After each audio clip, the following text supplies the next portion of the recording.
విజయవాడ వరద బాధితుల విషయంలో పక్షపాతం చూపించి నీచాతి నీచంగా ప్రవర్తించిన టీడీపీ కార్యకర్తలు కొంతమంది.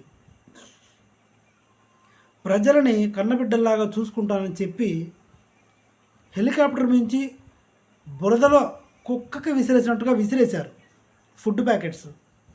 ఒక పులిహోర ప్యాకెట్ 14 మంది తినాలంట.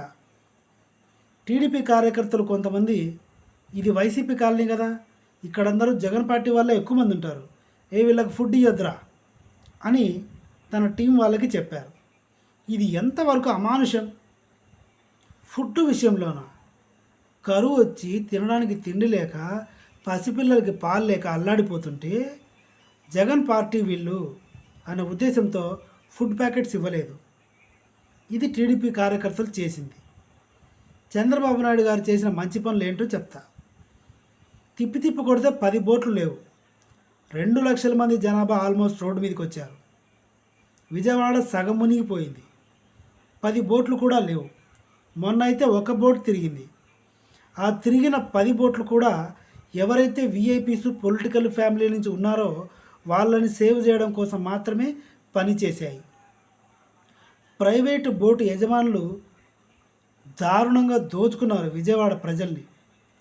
10,000 ఇస్తే హాస్పిటల్కి తీసుకెళ్తామని ఒక ప్రెగ్నెంట్ లేడీని తీసుకెళ్లారు. 10,000.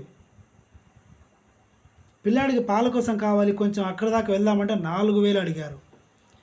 ఇదంతా చూసుకోవాల్సింది ఎవరు? ప్రభుత్వమే చూసుకోవాలి కదా. ఒక పాల ప్యాకెట్ 100 రూపాయలు, ఒక క్యాన్ వాటరు 200, ఒక కోడిగుడ్డు 30 రూపాయలు. ఇది విజయవాడ పాకిస్తానా? ఆంధ్రిస్తానా? పాకిస్తానా? ఏంటి ఇది? ఇదంతా ప్రజలకి గవర్నమెంట్ దగ్గర నుండి చూసుకోవాలి. మీరు చూసుకుంటే పవన్ కళ్యాణ్ గారేమో నేను వస్తే రష్ అంతా పెరిగిపోయి అంతా నా క్రేజ్ వల్ల జనం అంతా నా చుట్టూ చుట్టుకుంటారు అని అందుకే నేను రాలేదు అని చెప్తున్నాడు. మరి ఓట్లు అడిగేటప్పుడు ఎట్టొచ్చిండు విజయవాడకి? అప్పుడు ప్రజలకు ఇబ్బంది లేదా? అంటే ఇప్పుడు ఆకలి అంతా మర్చిపోయి పసిపిల్లలు తిండికి అల్లాడిపోతుంటే పవన్ కళ్యాణ్ వచ్చాడని ఎగురుకుంటూ వచ్చి వాడి ముట్టు చుట్టూ తిరుగుతారా? అంత సొళ్ళు. ఇలా చెప్పి 5 కోట్లు ఇస్తున్నా అని చెప్పాడు. 5 కోట్లు అంటే 3 రోజులు రెమ్యూనరేషన్ పవన్ కళ్యాణ్కి. లేకపోతే మన వచ్చి సినిమా రిలీజ్ అయింది, రిలీజ్ అయింది, దాని డబ్బులు అయిపోయాయి.